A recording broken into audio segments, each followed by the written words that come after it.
Hello, how lovely to see you. I'm so pleased you could join me for today's reading and craft session.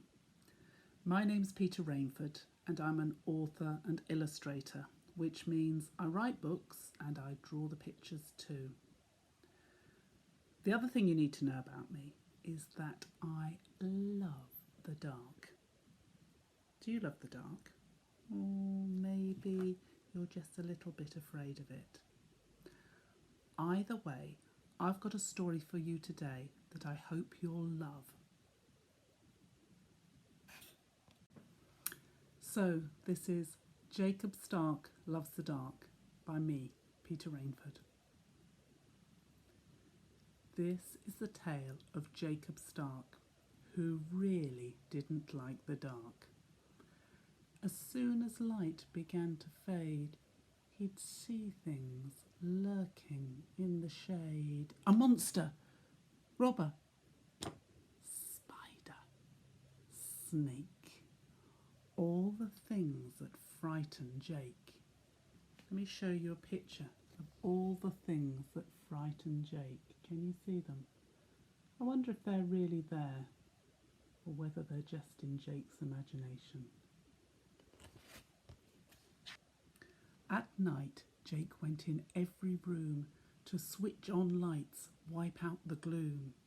He'd make sure every lamp was on until at last the whole house shone. He then refused to go to bed without a head torch on his head. One night, when Jake was fast asleep, occupied by counting sheep, the light fixed on his head went out. And then, coincidence no doubt, the other lights all went off too, surrounding him in blackish blue. Young Jake, he woke up with a start, terror drumming at his heart. All was black as pitch. What was that? A ghost? A witch? A wolf? Jake shouted for his mum. Mum! He called again. Mum! She didn't come. Young Jake, he couldn't move for fright.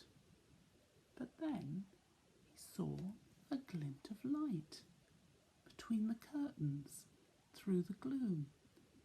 It made him want to cross the room, to gaze upon a host of stars, Jupiter, Saturn, Venus, Mars. Not that Jake knew what he saw. He'd never seen such dark before. Its beauty took his breath away, made him dizzy, made him sway. I'm going to fall, is what he thought. But as he did, young Jake was caught and lifted high into the sky. The boy was scared, began to cry. A voice said, Hush now, Jacob Starke. Do not fear me. I am the dark. I want to share my world with you. Come, fly with me. And off they flew. Although he was still full of fears, Jake bravely wiped away his tears. He saw he was above the ground, and signs of life were all around. Can you see them? Frogs and foxes, bugs and bats, owls and hedgehogs, moths and cats, all the nocturnal animals. The dark then whispered, Don't you see, all living things depend on me. It's me that lets the flowers know when to rest and when to grow. I tell them when to make the seed on which the birds and bugs can feed. I spread my cloak to give protection from greedy predators' detection. I hide the moths from flitting bats, then hide the bats from prowling cats. I don't mean to alarm or scare. I'm only here because I care. Despite his fears, Jake was impressed. I did not know, the boy confessed, that you, the dark, did so much good. I'd never really understood that every single thing alive needs some darkness to survive.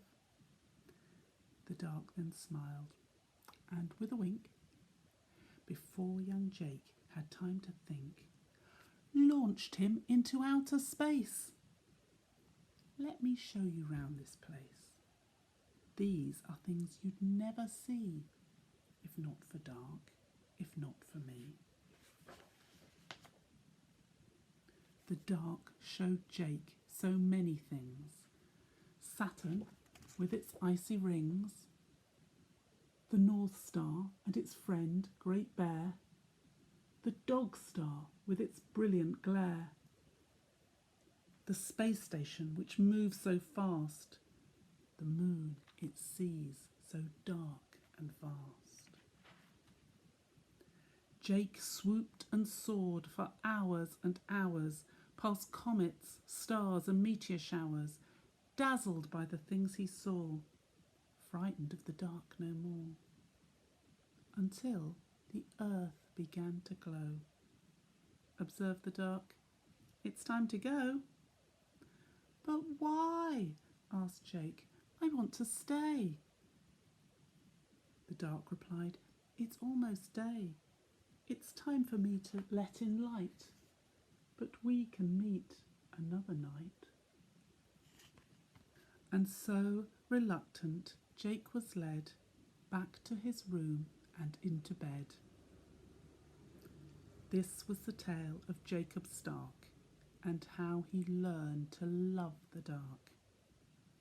At night, he goes in every room to turn off lights, let in the gloom, to better see